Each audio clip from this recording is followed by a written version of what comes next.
Hello everyone and welcome to The Mess. My name is Jake, also known as Plant Gay for Life. So, I would like to do a little mini tour of one of my very special plant shelves. So I really love to design with plants. I love to incorporate plants with pieces of decor. I like to integrate them into my space rather than have just a grow tent off in the corner or have one shelf that has all my plants lined up in little red solo cups. Like, I don't want that. I want to show them off as living works of art because that's really what they are to me. And I want to show off my pride and joy. I mean, we grow these plants, we put our blood, sweat, and tears into them. When they grow up beautifully, we want to show them off, right? Really quickly, I just want to show you guys some flowers that I got last week just to add a little bit of spring color to the windows here. I think they look really, really nice. I don't know what kind of flowers they are.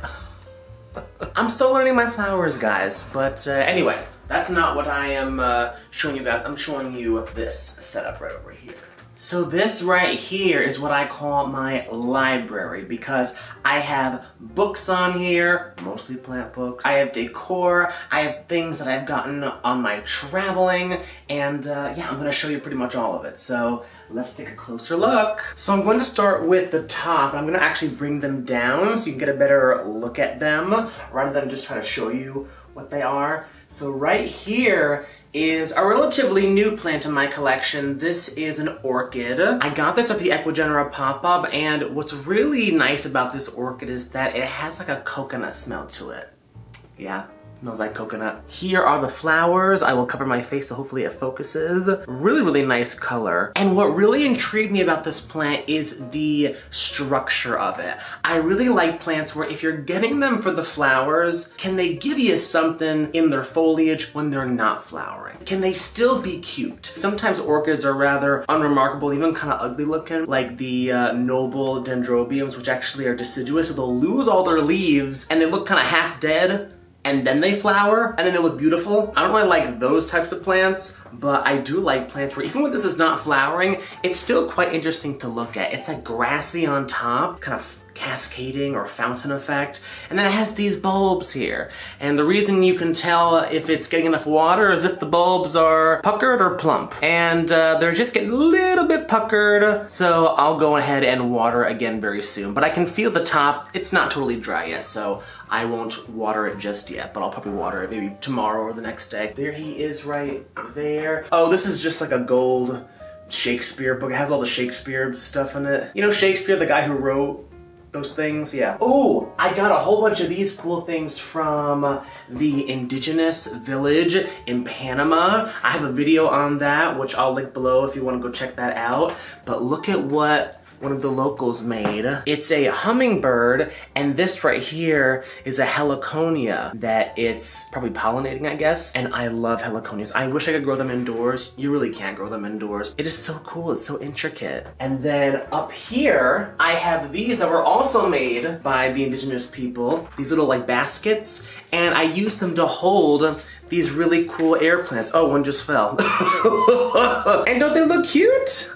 And then back here, I just have a little something that I made. I think I made a video on this. Like, it was one of my first videos. It's out there if you want to go check it out. I believe this is real moss, and I think it was preserved and spray painted, so you don't have to water or nothing. The color on it is fake. It's like, it's either dye or paint or something. But I believe all this was real moss, and they dried it up, they preserved it, they did whatever they do with it, and I hot glued it.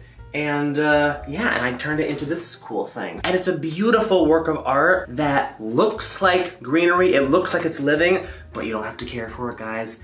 It's just like you just put it up and that's it. I actually have one of these in my bathroom because my bathroom doesn't really get any light, so I can't put any plants in there. And then I have some dried up flowers that I actually made at Plant Corner. So I have those in there to kind of bring some floral arrangements, some greenery, some plants, you know what I'm saying? Kind of keep the theme going in my other rooms that don't really get any light, so I can't really grow anything in there, but I can still have some nature theming in there, you feel me? And this right here is an Anthurium pillimnum, which means papilli on the lamina. And I have a whole video on this guy, the history of Anthurium pillimnum, that I will also link below. And there's a new leaf coming in right there, looking just black and gothic and all the good stuff. And looks like he is rooting very, very nicely. So the reason that I have a lot of my plants in these vases, as you will see, is because I like to grow things in ambient, guys. I don't like to hide things in a grow tent or inside of an enclosed environment. I like to just display them wherever I want to display them.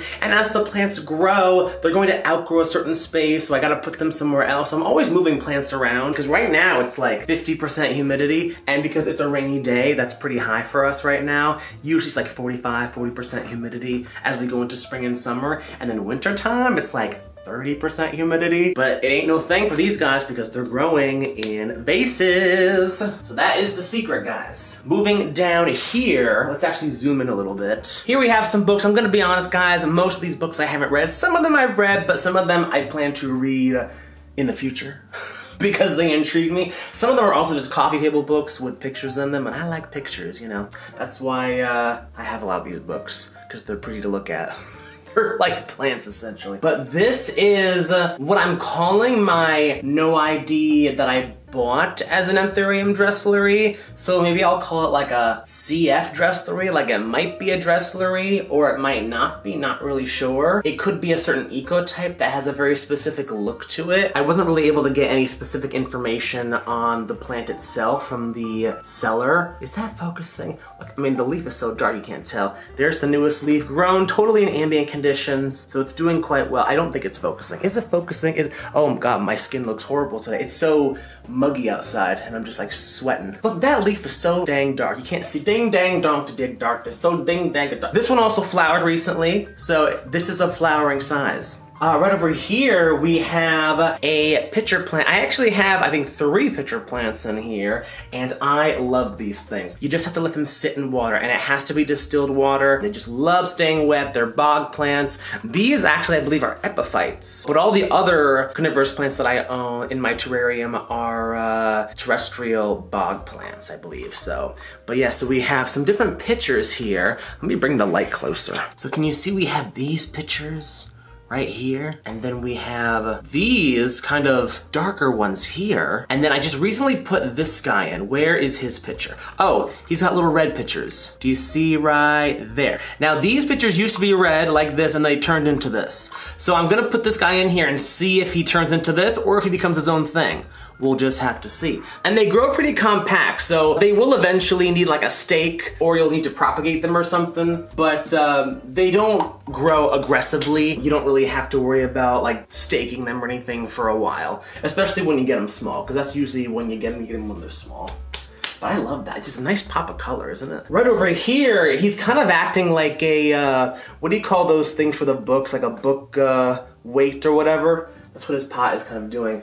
This is my mini Anthurium when lingering. Not a mini, he's just a juvenile form. I have a larger one, but this one I got recently because that other one is like not growing. It's rooted and it looks beautiful, but like it hasn't grown a new leaf in forever. So I'm gonna try again. This leaf came out in ambient conditions, so he is looking just fine. And again, guys, the vase, the roots look great. It ain't no thing, they love it. I did read this Stephen King book right here, Fairy Tale. Ooh, I love this book, and I would recommend this book. It's called Ultimate Wonder Plants. It's a great coffee table book, and it has such beautiful pictures of people designing and decorating their space with plants. It's just, I could get lost in this for like an hour, I'm telling you. Ooh, I love this. Look at the green wall, look at it. Look at it. Oh, yes, I need that. I need that in my future house. I need that now. Can I put a green wall right there? Would the landlord let me do that? Pleasures of the, what is this one? Look at this, it's like velvet or like, what would you call that? Oh, this has some cool pictures in it. So yeah, I have not read this one yet. I am looking forward to once I get some time to. But yeah, just some beautiful works of art in there. Yeah, so looking forward to reading that. This book, it's more like an encyclopedia, but it is called Hortus veitchii right there. It's essentially an encyclopedia of a bunch of plants from Veitch Nurseries, which was the largest nursery chain in Europe during, I believe, the 1800s. So really interesting plant history in here. So looking forward to getting into this. And then this one, this aroid book. These aroid books, they're hard to come by at a reasonable price. I'm not gonna lie, guys.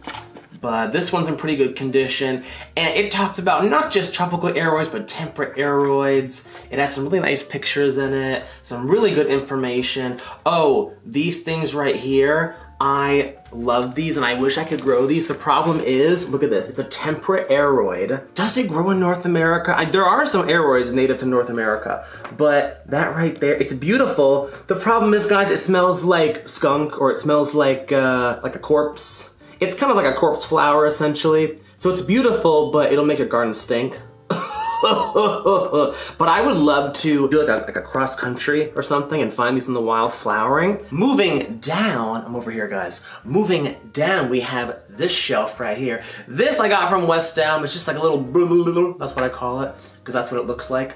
I got this, why is he backwards? I got this from the indigenous village. This was one of the sloth pieces, like the wood pieces that they were actually holding when they were showing us all the different things that they make. Yeah, ain't he cute? Why does that face remind me of the alien from Lilo and Stitch, the big fat alien that's hunting Stitch? I don't know, there's something about that face. You know, the mad scientist guy? I have right over here a Anthurium vitariifolium. Yes, it is vitariifolium. It's not vitarifolium. We've been saying it wrong. We've been spelling it wrong. There's two I's in there. Vitariifolium. It's just one of those things. So yeah, you heard it from me first if you haven't heard it already. And I grew this from seed. My friend Jira from Plant Corner gave me some seeds, and this is about maybe a year and a half old, a little under a year and a half old. She gave me a whole bunch of seeds, and the reason I kept this one is because look at how thin these leaves are. This was, without a doubt, the thinnest vitariifolium seedling that I grew out, and this was the one I decided to keep because that just looks really, really nice. Wait, let me get the light on here. Will this be any better? Will this be, maybe? I don't know. And it's not planted in here, guys. It's planted. Everything has to look aesthetic.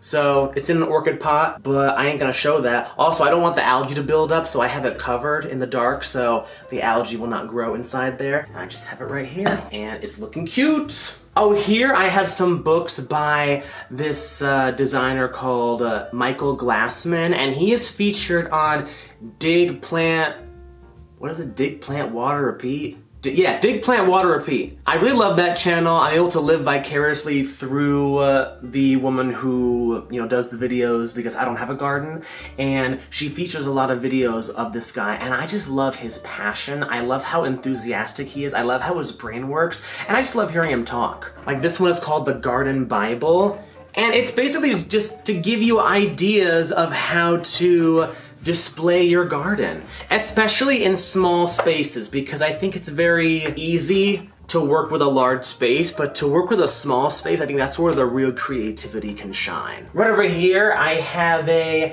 Aglaonema pictum tricolor, or maybe it's something else. I'm pretty sure it's a pictum tricolor. I think I bought it as a bicolor.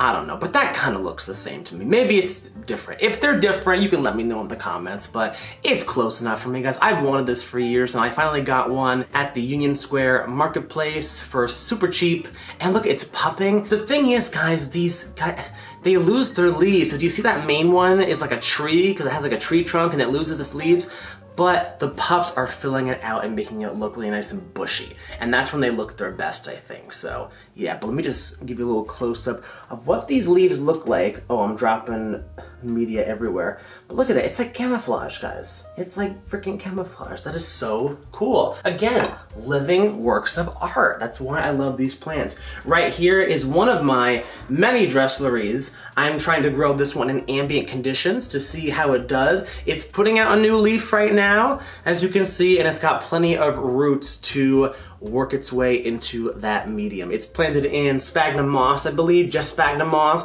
with some stratum at the bottom. And I have some water sitting on the bottom that can be wicked up through capillary action and hydrate the moss. Yeah, we'll see how this guy grows over the summer. So if you look over here, we have a little terrarium set up. These are two Anthuriums that are a little bit more finicky, and I'm trying to keep them in a controlled environment for as long as I can before they get too big. Eventually, I would like to adapt them to ambient conditions so that they could grow as just regular houseplants one day. So we'll just see if that dream can become reality. So right now it's about 75% humidity in there. That's what it's reading. It can go as low as 55, 60, and they're usually okay. This right here is probably my most finicky Anthurium. It's the Kunailense Anthurium, and it's notorious for being hard to grow outside of an enclosed environment. Not as difficult as, say, like a Splendidum, which is one of those ones that needs like 100% humidity. So it's not like a cloud forest type, I don't think. I believe it's a lowland terrestrial or a lithophyte. It's not the easiest to care for, but it is about to flower. This leaf right here, you can't see on camera, but I can see from my view. This leaf is about to put out a flower. Every leaf has the potential to put out a flower. This is flowering size, so that's great. So we will see if I can breathe with it, you know, we'll just have to see. We'll cross that road when we get there, guys. I'm not going to count my, what's the phrase? Count my eggs before I lay them? Count your chickens before they roost? Count your children before you feed them? What is it?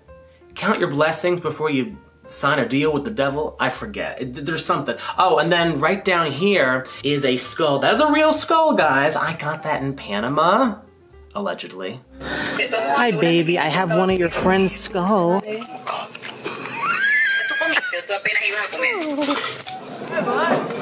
Look at you. I found a carcass during low tide of a coatii, which is related to a raccoon. Looks kind of like a tropical raccoon.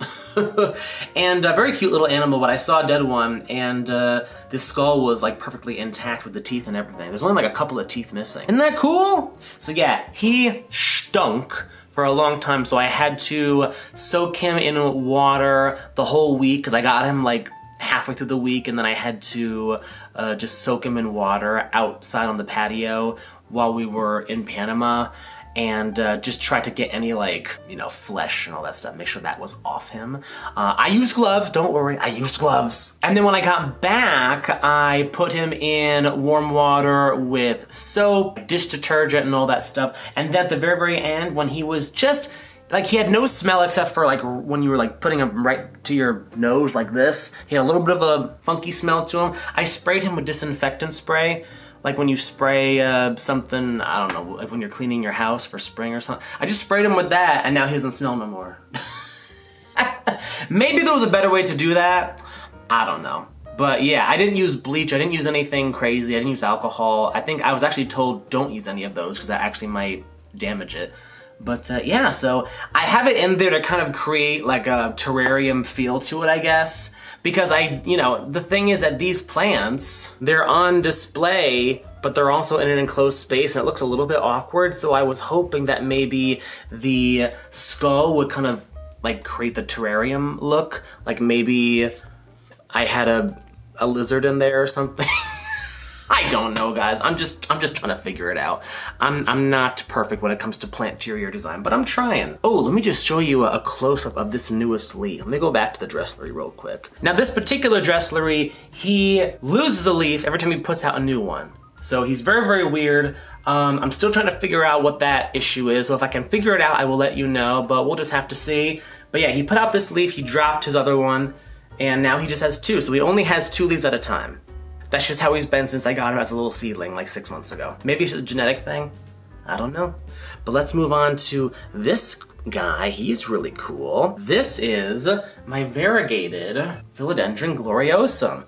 As of recording this, they're pretty hard to get, but I think within a year or two, they'll become much more readily available. This is the newest leaf, has a little bit of variegation down there, and that just is because of the nature of the variegation on this plant. It's extremely unstable. Sometimes it'll put out an all green leaf, then an all variegated leaf, then a half and half leaf, and then, you know, a bunch of sectoral that looks really nice, like this and like this. So yeah, I grew this from a chunk, and it's got another bud right there that may or may not activate. So if the next few leaves come in all green, I'll just cut it there and just let him start again, because he's got plenty of striping in that stem for more variegation. So I'm very, very happy I had this guy. He's beautiful, and yeah, it's nice to have a gloriosum, but like a special gloriosum in my collection. Love this guy. And I'll just show you the roots, some little root pawn. All right, quit looking at the root pawn, you dirty fucks. I have some more books over here, by the way. Exotic Plant Manual, what the hell is this? Look how it's green.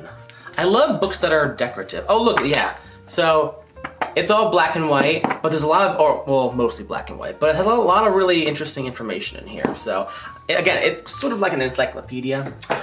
This is a Stephen King book called If It Bleeds. It's a bunch of short stories.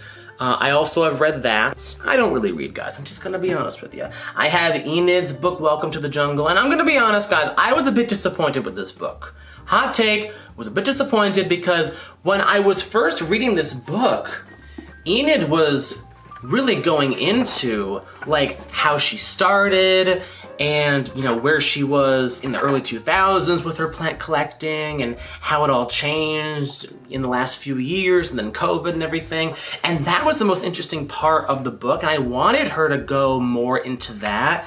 But then it just becomes an encyclopedia. Anthurium this, philodendron that, you know, like here are all the rare plants that you want to get that are popping off right now. And then she has some care stuff in the back, which is okay, but it's just kind of generic care information. But for a newbie, it can be beneficial. But yeah, I kind of wish the whole book was like her talking about her life, her talking about her love for plants, her talking about, I mean, she's had plenty of experiences and stories to tell. I mean, she's got plenty of that under her belt, so I kind of wish she went more into that. That's a book I really want to read. You know, I don't really care about like all these plants, because literally within a year, these rare plants, half of them might be common, because the market always fluctuates. You know what I'm saying? But I will say one thing that I love about this book is that whoever took the pictures and did the interior design, chef's kiss. Look at that. Wouldn't you want that in your house? Look at that. Wait, let's see some, oh, the rhodolantium or rhodolantii, whatever the heck it's called. Look at that. Look how, that is planterior design. Look at how she displays these as works of art. And it doesn't look like a plant collection. It looks like a house adorned with plants. And that is what I love. And that's what I am trying to do with my home. That is amazing. And there's a picture on the back, I think, that I really like. Oh, there's Enid. There she is, if you don't know who she is. Oh, this one, I love this one. Oh, yes. I would have loved it if she got into like the planterior design of it. That would be really nice. But yeah, I kind of wish it was more of a personal book and more of like a life stories kind of book as opposed to just like a generic, because guys, there's like 4 or 5 other books that are just like this out there. If you go to Barnes & Noble or something, you'll find 3, 4, or 5 other books that look exactly the same and have the same encyclopedia information with, you know, Philodendron gloriosum, Monstera obliqua, you know, it's all the same shit. Oh, this book I got recently that I really like. Oh, look at that. Again, I love books that are also very artistic and how they're designed. This one is called A Vision of Eden, and I got it at this like used bookstore because it had just such beautiful paintings in it. I mean, if I can just give you like a little sneak peek. I mean, just beautiful paintings. Do you see all those? And all these paintings, where does it say? I took off the cover. I believe these are all paintings from one woman. Oh, there she is. The life and work of Marianne Norris. So I believe she made all of these paintings. So yeah, I'm looking forward to reading this. Again, this is kind of like, you know, over the next several years, I'll probably get into all these books. I'll do one at a time. Because again, guys, I'm not much of a reader, but I would like to read a little bit more, so hopefully making an entire freaking library inspires me. And I digress. Let's move on to the last shelf, guys. And moving down here I am, guys, on the floor. This guy, his flower has gone to seed, so I want to try to capture him while he still has the flower. A new one is coming in pretty soon, I think, somewhere on the, yeah, I can see it. But this right here is Anthurium scherzerianum, and it's one of only 2 Anthuriums that I believe we are aware of that has a corkscrewed or curling inflorescence. This and the Anthurium windlingeri. So the difference between the two is that windlingeri has one that's very, very long, whereas this one has one that's very, very short, like a little pigtail. They both grow very similarly as epiphytes, and they actually grow kind of like down. This guy doesn't look like he's growing down, but eventually he would. Like they actually grow kind of like that in the wild, attached to a tree. But yeah, I'm just taking a look at his roots. His roots look pretty good. He actually got root rot at one point, and I was like, no, because guys, I have killed so many of these things. I find that for whatever reason, I just have bad luck with them. I don't think they're hard to care for, but at least with me, they've been kind of hard to care for. But yeah, it puts out 1 to 2 flowers at a time. It flowers all the time. Every single leaf can put out a flower. So right now, let's see. The next leaf is, I believe, this one here. This leaf will put out the next flower. Oh, also look how the leaves come in kind of like a salmon or a pink color. That is to deter insects from eating the new leaves because they're colorblind to red pigments. And also when they're kind of brown like this as they get bigger, it's to make the insect or animals or whatever think that the leaf is dead. Or like it's going brown, so it won't go after the new foliage, it'll go after the older foliage. So, ain't plants smart? They are just the bee's knees. This guy is really cool. I've had him for maybe like 2 or 3 years. He's my only bromeliad. Acmea chantinii, something like that. And he is, I think, commonly known as the zebra bromeliad. Let me take this off. Oh, this is like a vintage humidity reader that I got from my Gremmy's place when she passed. It's showing like just under 50%, and right now it's showing like 58%. It's not totally accurate, but it's kind of accurate. Give you a general idea. As you can see, his tips are a little bit dried up. I think I underwater him a little bit too much. I'm afraid to overwater him because bromeliads don't really like a lot of water, but maybe I should bump up the watering a little bit. I just love the color, the vibrant color, and the contrast, that monochromatic look to it. There's not many black and white plants out there, guys. Perfect example of a living work of art, and I have some decorative, what are those? It's just some rocks, I think that was like pumice or something. And then finally, guys, this crazy thing here, this I bought as Magnificum OA, also known as SP Peru, which basically means a Peru native species, SP meaning species. And I'll put in a picture of what they look like when they're mature because they have this really interesting venation. Mine doesn't look quite as spectacular, but it looks similar. So it's either a hybrid of it or maybe just not the most spectacular type. What would you call it? Specimen, if you will.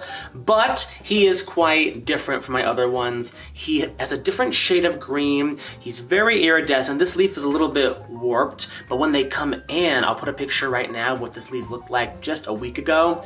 They come in a beautiful, like a coppery red color, and they're just gorgeous. So I love his emergent color. So even though his leaves aren't as striking with the venation, his emergence make up for it. So I really like this guy. If you like this video, then please like it, interact with it. Let me know in your comments what your favorite plant was. Let me know what plants you have growing in ambient conditions. Because I feel like everyone grows aroids like in greenhouses and grow tents and IKEA cabinets.